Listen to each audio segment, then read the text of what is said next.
really jumps from the opening gun to that, you get punched in the face, which sets everything in motion. I was wondering what that scene was like for you, Catherine, because, you really see like deep emotion when you get hit. I know I've heard from actors it takes a lot of practice to really get that genuine reaction down. I mean, I know some actors like to get hit for real. They get a little leeway, but the church when she's yeah. Oh, that was a great. I think that was like my first day or something. Yeah, that was one of the very hard. You forgive me if I don't remember things properly. It's a long time ago we did this film. But I think it was. I think that might have been my first day, and it was a brilliant in. It was such a great in because it was so. For me, I love to work as live as possible, and the fact we arrived on this extraordinary reservation, we were like in our village, weren't we? So, that was surrounding us. So it wasn't like we were looking at a set, and there I was with the horse and the cart and the whole village. It was a great way to begin because, you arrive into the community that they're dealing with, I just remember it being a really live scene. We just kind of busked it, and I can't even remember. I mean, obviously there was brilliant stunt people on the film, wasn't there, Jessica? They were amazing, so good, and they wouldn't you'd have to fight to do a lot of your stuff as well. They were so good.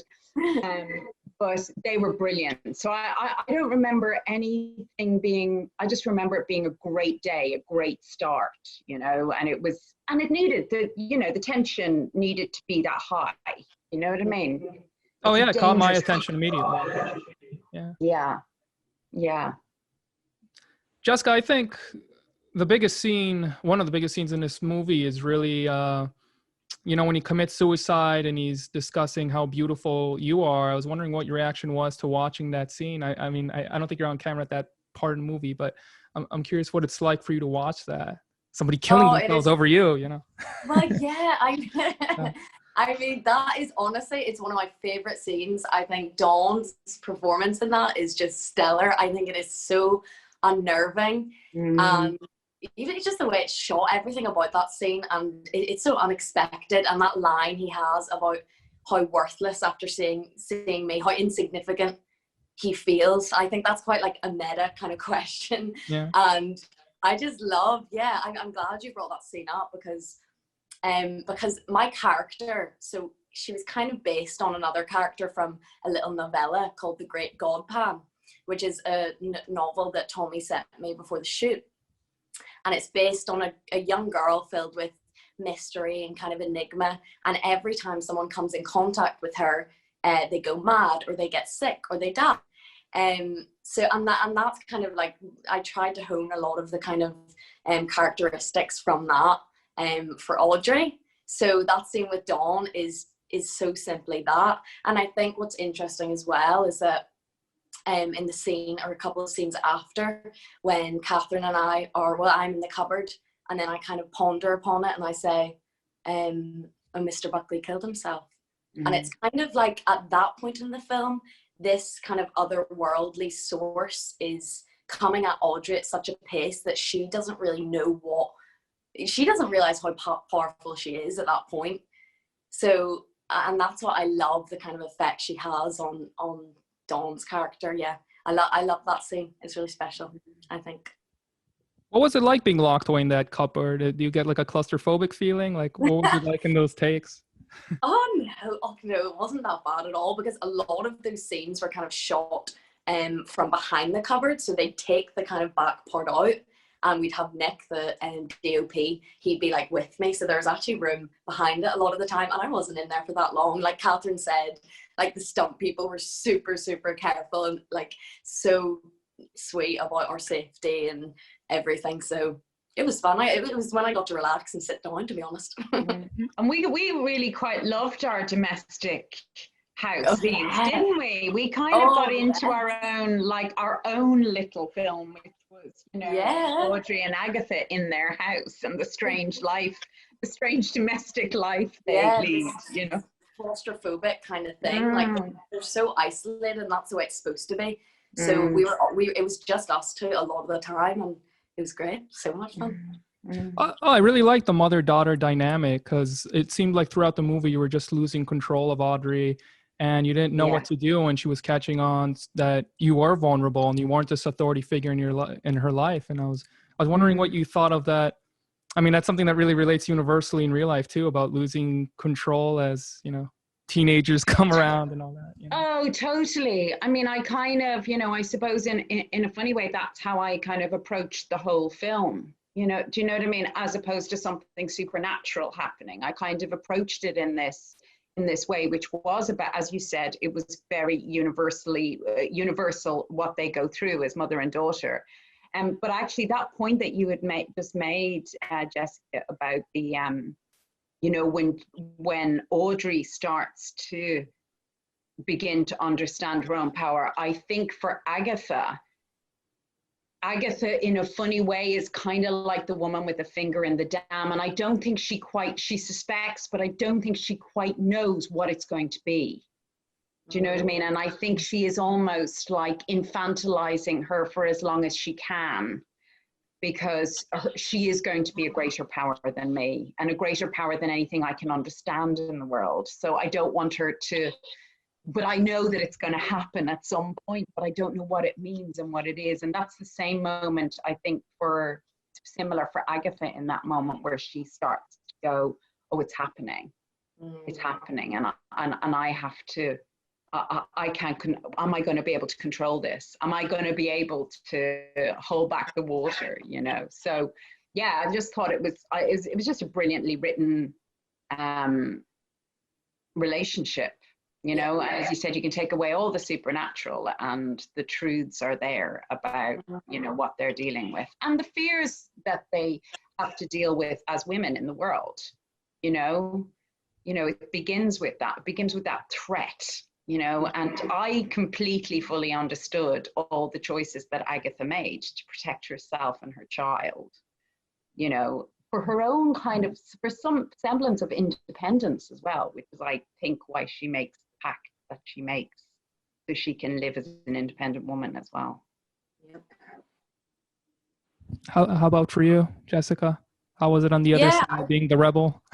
Well, exactly. I love that that's been brought up, because I think you're so right, Catherine. Like, to me, on first read of reading the script, it wasn't just a supernatural faux pas. It wasn't just a possession movie. It, to me, is as much a coming of age movie as anything, and especially through that relationship. And that's why I could I could identify so strongly with Audrey, her rage and her wrath as a teenager growing up, this suffocating relationship with this mother that is so, it loves her so much, but like a little bit too much. And it's starting to kind of disgust Audrey, along with the kind of years of abuse that she's gone through. And there's just so much pain in that relationship. And I guess, you know, what Agatha wants is, like you say, to be an independent woman, to raise an independent woman.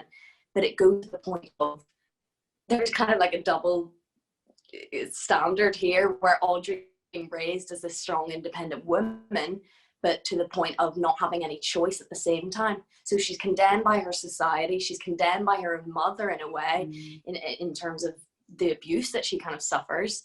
And she does what I think any normal teenager would, and she just happens to be part of a darker world as well, you know. So and that's what, like I say, I loved about the script.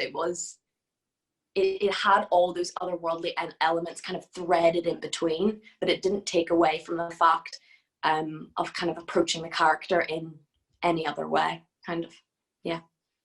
Did you both see a correlation? For me, when I was watching it, I thought of Roman Polanski's film Rosemary's Baby, with that ending. I was curious if you guys saw that film, and if you see what I'm talking about with you know, Hannah's misfortune, I guess, at the end of the film when she sees the baby. But yeah, totally. I think that's I remember first seeing that film, obviously, God knows when. I might have, like, you know, over 20 years ago for the first time, but yeah, I think it totally does. And again, that thing of, for Agatha, in that similar way of having some, you know, of being of having produced something that you don't know the extent of its power, and you don't know what it's going to do, and you suspect there's something dark there, and you don't know what to do. I'm her mother. There's nothing I can do but love her till she kills me. But you know what I mean? I can't. You know what I mean? I can't. You know, actually, what I should have done is kill her. You know what I mean? But I can't. That will never be how it goes. So there is that. Yeah. You know, this what I have produced, this thing that is going to go out into the world, and God knows what's going to happen.